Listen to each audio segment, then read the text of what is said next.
নমস্কার সবাইকে, আমি পূর্ণিমা আবারও চলে এসেছি আপনাদের সাথে একটি গুরুত্বপূর্ণ বিষয় নিয়ে আলোচনা করার জন্য। আশা করি প্রত্যেকেই ভালো আছেন, সুস্থ আছেন। তো আজকের আলোচনায় মূল বিষয়বস্তু হলো পজিটিভ বার্তা। আজকে আমরা আলোচনা করব পজিটিভ বার্তা নিয়ে।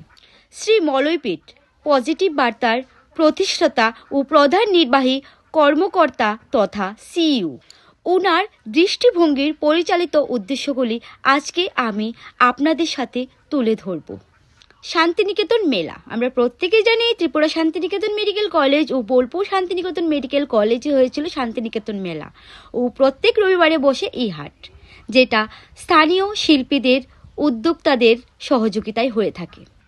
মাত্র 10 টাকায় ওপিডি পরিষেবা ও স্বাস্থ্য সচেতনতামূলক কর্মসূচি। আপনারা কি আর কোথাও দেখেছেন মাত্র 10 টাকার বিনিময়ে ডক্টরবাবুরা, বিশেষজ্ঞ ডক্টরবাবুরা কোনো রুগী দেখেন? কিন্তু শান্তিনিকেতন মেডিকেল কলেজে মাত্র 10 টাকার বিনিময়ে ওপিডি পরিষেবা দেওয়া হচ্ছে। নারী উদ্যোক্তা ও নারী ক্ষমতায়নমূলক উদ্যোগ, বৃহৎ পরিসরে বৃক্ষরোপণ সহ পরিবেশ আন্দোলন, পাড়াশক্তি ও গুণী শক্তি সম্মান, যারা নীরবে সমাজের জন্য কাজ করে তাদের সম্মান ও স্বীকৃতি প্রদান। কল টু অ্যাকশন, ইতিবাচক কাজ বা সমাজ কল্যাণমূলক কার্যক্রমের সঙ্গে যুক্ত আয় সৃষ্টিমূলক ডিজিটাল উদ্যোগ।